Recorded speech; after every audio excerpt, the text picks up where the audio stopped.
Malapit na palang eleksyon sa barangay.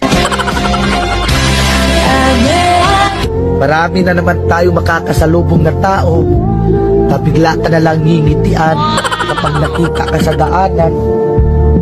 Yung suplado at hindi mo malapitan yung may problema ka. Tapos ngayon, sila na yung unang maglalambing sa'yo at babatiin ka. Wow! Plastic ang ugali. Oh no! Tatakbo ka ulit ng pagkakapitan at konsehal ng barangay nyo. Wow! Tapos wala naman kayong magandang nagawang proyekto sa barangay nyo. Mahiya naman kayo. Tapos magtatanong kayo kung ilang buntante sa isang bahay. Pero nung panahon ng pandemic at ayuda, isang ayuda lang sa isang bahay.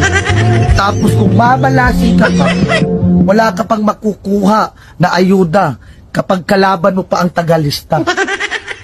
Kaya vote wisely para hindi sayang ang boto natin.